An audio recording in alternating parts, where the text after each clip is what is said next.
ఈరోజు కార్యక్రమానికి మీకు స్వాగతం. మన యొక్క సాంప్రదాయం ఎందుకు పోతోంది?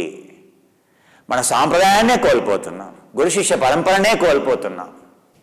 అయ్యా, అక్కడ నేర్చుకోవాల్సింది, చూడాల్సింది ఆరోగ్యకరమైనటువంటి జీవన విధానం వాళ్ళు ఎలా జీవిస్తారంటే, ఒక యోగా టీచర్ని, ఏ యోగా టీచర్ని తీసుకోండి అబ్రాడ్లో, వాళ్ళ యొక్క జీవన విధానం, వాళ్ళ ఇంట్లోకి వెళ్తే వాళ్ళు తినే ఆహారం చూస్తే చాలు, వాళ్ళ ఆహారం మనం తింటే మన రోగాలన్నీ మటుమాయ. అలా అని వాళ్ళని అభిమానిస్తున్నాను కాదు. మన దేశంలో ఎంత స్వేచ్ఛనండి. మన దేశ సుఖం అంటూ నేను ఎందుకు వెళ్ళలేదు, డబ్బుల గురించి కాదు వెళ్ళాల్సింది. ఏ దేశం వేగినా పౌడరా నీ తల్లి భూమి భారతిని. దేశ భాషలందు తెలుగు లెస్స. అంతేకాదు దేశములన్నింటికంటే గొప్ప, అన్నిటికంటే మిన్న. సో భారతదేశము మిన్న. ఇది ఒక కర్మభూమి అయ్యా, ఇది ఒక ధర్మభూమి అయ్యా. ఇక్కడ ఉన్నంత స్వేచ్ఛ ఎక్కడ ఉందయ్యా? ఏ దేశంలో ఉందయ్యా? అక్కడ నువ్వు ఎక్కడైనా ఊహించాలి అని అంటే వేయగలవా? వేయలేవు. నువ్వు ఒక లేన్లో వెళ్ళాలంటే ఈ పక్క లేన్లోకి నీ కారు వెళ్ళగలదా? వెళ్ళలేవు. అక్కడ దేనికి స్వేచ్ఛ లేదయ్యా మన భారతదేశంలో. సో మధ్యతరగతి కుటుంబీకుడు కూడా సర్వెంట్ని పెట్టుకోవచ్చు ఇంట్లో. అక్కడ ధనవంతులు కూడా సర్వెంట్ని పెట్టుకోరు. నువ్వు సర్వెంట్ని పెట్టుకున్నావనంటే, ఇంట్లో సర్వెంట్ మెయిన్ పెట్టుకున్నావనంటే నువ్వు ఏదో మిలియనీరు అయి ఉండవు. అవునా? ఇక్కడ మామూలు మధ్యతరగతి వాళ్ళు కూడా ఒకరు కాదు, కావాలంటే 2 సర్వెంట్లు 3 సర్వెంట్లు. జీవితాన్ని ఆనందం పొందాలి అని అంటే అక్కడే ఆనందం అయ్యా. నువ్వు భారతదేశంలోనే ఆనందం. అదొకటే కాదు, మనకు అన్ని ఫ్రీడమ్స్ ఉన్నాయి. అవునా? మనం దారి వెంట పోతుంటే ఎక్కడ చూసినా బాహ్యంగానే అన్ని కాలకృత్యాలన్నీ, నేచురల్ కాలన్నీ బయటని. అక్కడ ఇంపాసిబుల్. అన్ని స్వేచ్ఛలు ఉన్నాయ్యా. అంతేకాదు స్పిరిచువల్ ఫ్రీడమ్ కూడా మన దేశంలో. అందుకే ధర్మభూమి అన్నా, కర్మభూమి అన్నా. కర్మ చేసేవాడు కర్మ చేస్తూనే ఉంటాడు, ఆ కర్మను తీసుకునేవాడు కూడా ఇక్కడే. ఈ భూమి సారవంతమైనది. సారవంతమైందంటే ఏంటి? సో నువ్వు చెడ్డ మొక్క నాటినా చెడు ఫలితం వస్తుంది. ఆ తర్వాత మంచి మొక్క నాటితే, మంచి విత్తనం నాటినా తొందరగా ఫలాన్ని ఇస్తుంది. దాన్ని సారవంతమైన ఎలా అంట. సో మన భూమిని ధర్మభూమి, కర్మభూమిని ఎందుకన్నారంటే, నువ్వు నిజంగా యోగాని కనుక సాధన చేసినట్లయితే నువ్వు కర్మని ఇక్కడ ఈ భూమిలో తీసేసినంత తొందరగా నువ్వు ప్రపంచంలో ఎక్కడ తీసివేయలేవయ్యా. సో ఏకంగా పరమాత్మ అంశానే నీ బ్లడ్లోనే ఉందయ్యా. కాకపోతే నువ్వు మర్చిపోతున్నావు. ఎవరైనా ఉన్నారా భారతదేశంలో దేవుడు అంటే తెలియనివాడు? ఒక ముస్లిమే కావచ్చు, ఒక క్రిస్టియనే కావచ్చు, ఒక హిందువే కావచ్చు. ప్రపంచంలో వేరే దేశాల్లో ఒక ముస్లిం మసీదుకి వెళ్తాడో లేదో కానీ, ప్రపంచంలో ఒక క్రిస్టియన్ ఈ అమ్మాయిని తీసుకొని ఫర్ ఎగ్జాంపుల్ చర్చికి వెళ్తాడో లేదో కానీ. అవునా అండి? ఆ తర్వాత వాళ్ళ యొక్క ఆలయాలకు వెళ్తారో లేదో కానీ. మన దేశంలో ఒక క్రిస్టియన్ చర్చికి వెళ్లకుండా ఒక క్రిస్టియన్ చూపెట్టండి నాకు, మసీదుకి వెళ్లకుండా ఒక ముస్లిం చూపెట్టండి నాకు, ఆలయానికి వెళ్లకుండా ఒక హిందువుని చూపెట్టండి. ఎవరో ఉంటారు లేండి, ఒక 1% 2% వాళ్ళని వదిలేసేయండి. ఎవరైతే ఆస్తికవాదం, నాస్తికం అంటే తెలియదు వాళ్ళకి, ఆస్తికం అంటే తెలియదు. యోగం అంతా ఆస్తికమే, సైంటిఫిక్. నాస్తికమైతే దాని యోగానే అనం. ఫస్ట్ ఆఫ్ ఆల్ దాని స్పిరిచువాలిటీయే అనం. అర్థమైందా అండి? ఆ విషయాలు నెమ్మదిగా బోధపడతాయిలేండి, చెప్తున్నాను మీకు. సో మన దగ్గర సారవంతమైనటువంటి నేల. వాళ్ళు ఎంత ఆశిస్తారో, ఈ అమ్మాయికి ఎంత ఇష్టమో, అబ్బా భారతదేశంలో పుట్టుంటే ఎంత బాగుండేదని. ఛాన్స్ దొరికితే చాలు ఆ అమ్మాయి ఫ్లైట్ ఎక్కి ఇక్కడ ల్యాండ్ అవుతుంది. ఆ అమ్మాయి దేశంలో తిరగని ప్లేస్ లేదు. కాశ్మీర్ నుంచి, రిషికేశ్ దగ్గర నుండి, టిబెట్ దగ్గర నుంచి, నేపాల్ దగ్గర నుంచి, కన్యాకుమారి వరకు ఎక్కడ యోగా దొరుకుతుందా, ఎక్కడ టీచర్ దొరుకుతాడా, ఎక్కడ ఆత్మవిద్య దొరుకుతుందా? ఆ అమ్మాయి వయసు ఎంతండి? మనం ఎంత తిరిగామండి? మనం తిరగని టెంపుల్ లేదు. ఆ టెంపుల్స్ కూడా నాకు డౌటే. ఫస్ట్ ఆఫ్ ఆల్ అందరికీ తెలుసు దేవుడి గురించి, కానీ దేవుని ఏరుకోవాలనేటువంటి ప్రయత్నం ఎవరం చేయం. తపస్సు అనేది ఎవరం చేయం, యోగా అనేది ఎవరం చేయం. మన దృష్టిలో మొహమ్మద్ ప్రవక్త యోగి కాదు. ఆయన ప్రతిరోజు గుహకి వెళ్ళి మెడిటేషన్ చేస్తూ ఉంటే గేబ్రియల్ అనేటువంటి దేవత వచ్చి చెప్పేదాన్ని. అంత తపస్సు చేశాడు ఆయన. అలాగే జీసస్ కూడా 12 సంవత్సరాల పాటు తపస్సు చేస్తే ఆయనకు ఆ శక్తి వచ్చింది. అరే మనం కూడా తపస్సు చేసుకోవచ్చు కదా. తపస్సు కాదు, వెళ్ళి మునకలు వేయమంటే పుష్కరాలు, అబ్బో పుష్కరం వస్తుంది. అక్కడ మునకలు వేయమంటే ఇంకా అక్కడ ఇసుక వేస్తే జానంతరాడు. అబ్బో ఎక్కడో కుంభమేళ జరుగుతుంది, మొత్తం భారతదేశం అంతా అక్కడే. వాళ్ళు గురువుని వెతుక్కుంటూ వాళ్ళు వస్తారు. మనం మునకలు వేస్తూ కర్మ పోతుందని మనం అనేటువంటి ఆపోహలో ఉన్నాం. వాళ్ళు ఈ దేశానికి వచ్చి ఆ దేశంలో విద్య నేర్చుకొని వాళ్ళ యొక్క కర్మబంధనాల నుండి విముక్తి పొంది వాళ్ళ ఆరోగ్యాన్ని ఆనందాన్ని వాళ్ళు పొందుతున్నారు. మన కర్మబంధనాన్ని మనం పోస్ట్ పోన్ చేసుకుంటూ, అవునా, మనమేమో ముక్తిని పొందాల్సినటువంటి మనం భోగులమయ్యి రోగులమయ్యి జన్మలు ఎత్తుతూనే ఉన్నాం. మనం అనుకుంటాం ఏది సో టెంపుల్కి వెళ్తే చాలు మోక్షం దొరుకుతుందని. వాళ్ళకి తెలుసు టెంపుల్కి వెళ్తే మోక్షం రాదు, తపస్సు చేస్తే యోగా చేస్తే మోక్షం వస్తుంది. అవగాహన లోపం అండి. సాక్షాత్ పరమాచార్యులైనటువంటి శంకరాచార్య చెప్తున్నాడు, అయ్యా వినా స్వనుభవో నా మంత్రై కిము ఔషధై నా దానై నా వేదైచ్చ నా మంత్రైచ్చ నా శాస్త్రైచ్చ.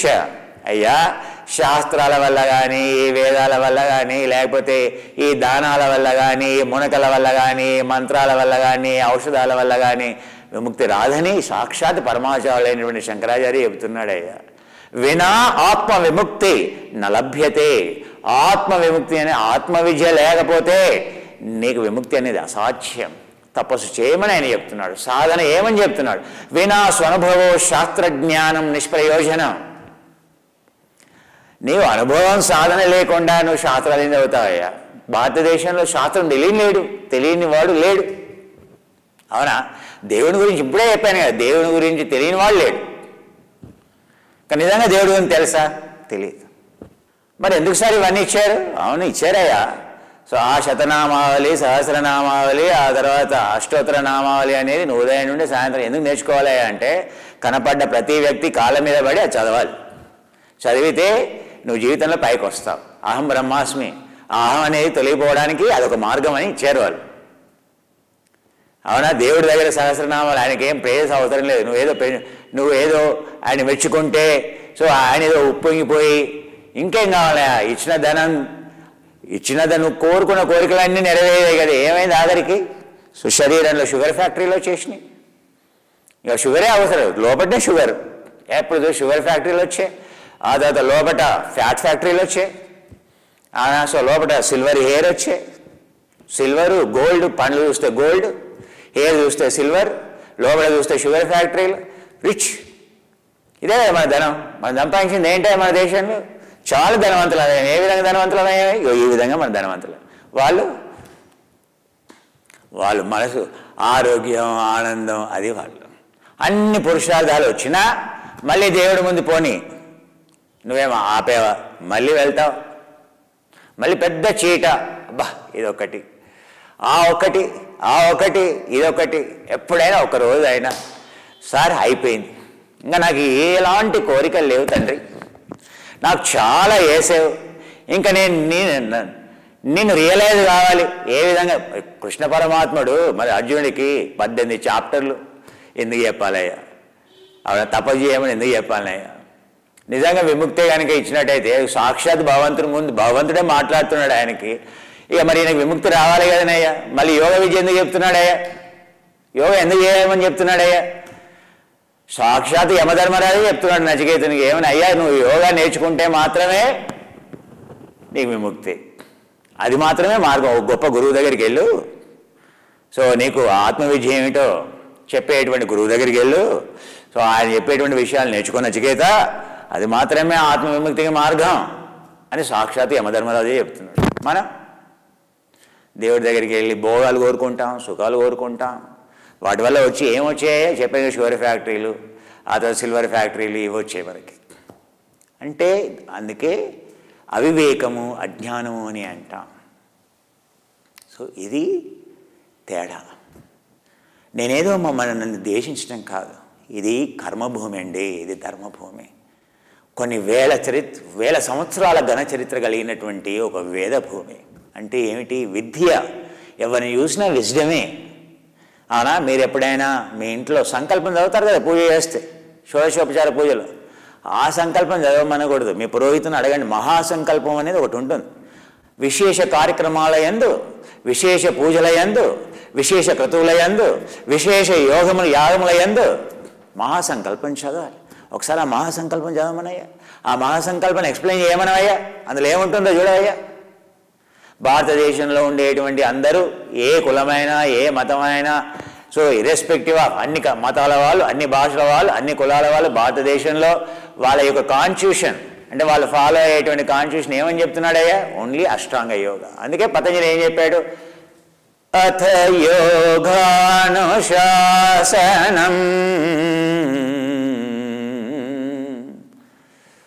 భారతదేశంలో ఒకే ఒక శాసనం. ఏం శాసనమే? ధర్మం, సనాతన ధర్మం అనేటువంటి ఒక శాసనం. అందరూ కూడా అష్టాంగయోగ నిరతానాం అరిషడ్వర్గ రహితానాం.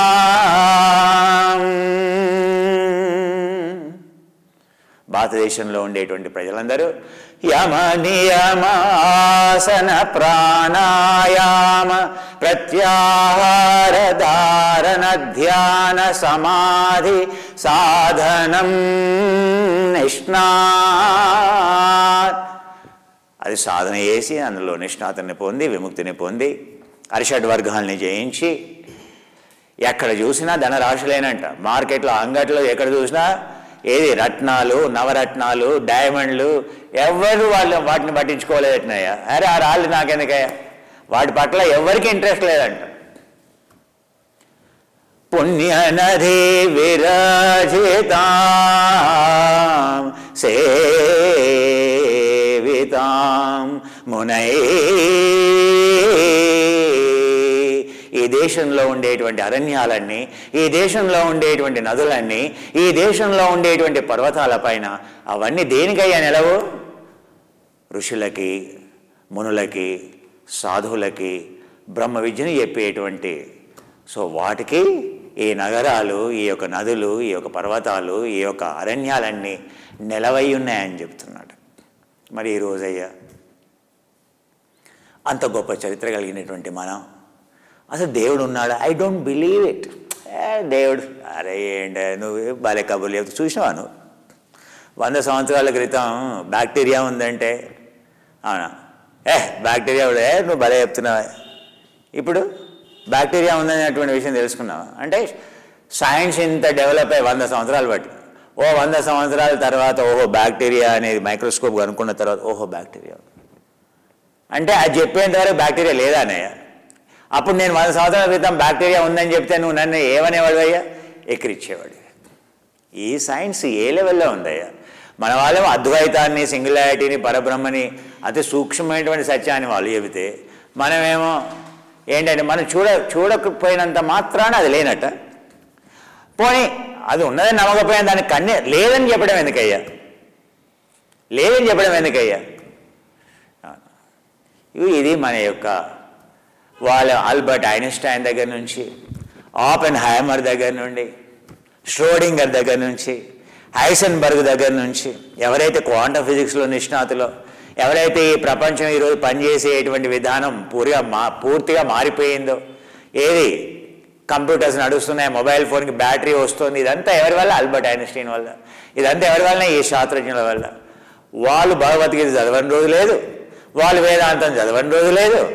అండ్ అలాంటి వాళ్ళు ఏం చెప్పారా అంటే అబ్బో భారతదేశం అనగానే ఆల్బర్ట్ ఐన్స్టైన్ లాంటి వాడు చెప్పాడు. కోల్కతా నుంచి బ్రౌన్ అనేటువంటి ఒక శాస్త్రవేత్త వెళ్తే, సో ఆల్బర్ట్ ఐన్స్టైన్ ఏమనుకున్నాడంటే అబ్బో ఈయన ఇండియా నుంచి వచ్చాడు, సో డెఫినెట్గా ఇండియాలో ఉండే ప్రతి ఒక్కడికి సంస్కృతం వచ్చు, ప్రతి ఒక్కటి స్పిరిచువలే అని చెప్పేసి ఆల్బర్ట్ ఐన్స్టైన్ అడిగాడు, కిం నామధేయస్య కిం ప్రదేశస్య, అయ్యా నీ పేరేమిటి, ఏ ప్రదేశం నుంచి వచ్చారు? సో ఈ బ్రౌన్ అనేటువంటి భారతీయుడు ఆయన చిన్నప్పటి నుంచి కాన్వెంట్లో చదివాడండి. కాన్వెంట్లో చదివాడానికి ఇంగ్లీష్ తప్ప ఇంకా వేరే భాష రాదు. అవునా? కిం నామధేయస్య అర్థం కాల. అవునా? కిం ప్రదేశస్య ఎక్కడి నుంచి వచ్చేవయ్యా, నీ పేరేంటయ్యా అని అడిగితే బేలముఖం వేసి అవునా సో బేలముఖం వేసి పీలగా ఉంటే అప్పుడు ఆల్బర్ట్ ఐన్స్టీన్కి అర్థమైంది, ఓహో ఏం చేస్తాం. అవునా? వాళ్ళకేమో మనం అంటే అంత అభిమానం అండి. సాక్షాత్ ఆయన అనుకున్నాడు బ్రహ్మదొర అంటే అబ్బో ఈయనకు సాక్షాత్ పతంజలియో శంకరాచార్యలాగాను భావించాడు. అది వాళ్ళు ఇచ్చే. ఈరోజు కూడా ఈ పిల్లలంతా అలాగేనండి. భారతదేశం అంటే ఎంత గౌరవం అంటే, నిజంగా భారతదేశం ఈరోజు ఏదైనా చెప్పుకునే విషయం ఉంటే గర్వంగా ఫీల్ అయ్యేది ఉంటే ఏదండి చెప్పండి? కేవలం యోగానే కదా, ఆధ్యాత్మికతనే కదా, స్పిరిచువాలిటీయే కదా. మరి దేనినైతే ప్రపంచం అంతా అభిమానిస్తుందో మనకేమైందండి? ఆ సినిమాల వెంట వెళ్తాం, భోగ వస్తువులు, రెస్టారెంట్ వెళ్తే వెళ్ళేవయ్యా, కనీసం యోగాననే ఏవయ్యా? అంత గవర్నమెంట్ ప్రమోట్ చేసినా మరి ఆ యోగా ఏంటి, స్టాండర్డ్ ఏంటో తెలుసుకోవయ్యా కనీసం. యోగా అది పనిచేస్తుంది. అరే పార్క్కి వెళ్ళాలి, వాకింగ్కి వెళ్ళాలి, జాగింగ్కి వెళ్ళాలి, జిమ్కి వెళ్ళాలి, అదే డబ్బులు ఉన్నాయి, ట్రెడ్మిల్ మీద పరిగెత్తాను, ఆ మోకాలు పోతాయి. ఆ మోకాలు పోతే ఏముంది, ఆపరేషన్ చేయించుకుంటారు. ఇది మన వ్యవహారం. This is Purusha Rasa for male testosterone. You can check today's testosterone, get it diagnosed, use it for 15 days, and 2 scoops you use, morning 1 scoop, evening 1 scoop, or morning 2 scoops, evening 2 scoops, and evening Balya Poshaka plus combination of Purusha Rasa. You check your testosterone, your sexually bound testosterone, how much it will increase. Testosterone is android signaling molecule which helps in the protein synthesis, which helps in boosting the metabolism, my dear, not just for the sex. It is that's why it's called performance enhancer.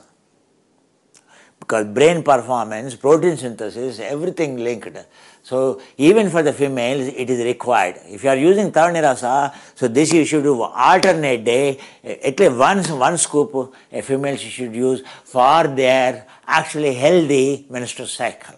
Taruni Rasa every day, twice a day is a must. But this at least, if you have more problem hormonal issues, Taruni Rasa, female estrogen product 3 times a day. But this once in 2 days. If you have excess hair production, etc., don't use it. But otherwise, you must use it. This is Purusha. For the males, it is nothing. To be healthy, to maintain their metabolism from childhood onward, their children don't have any testosterone. It's already over, the story. That's why start giving the Purusha Rasa from the children onwards, and childhood onwards, and till you end, you need Purusha Rasa now.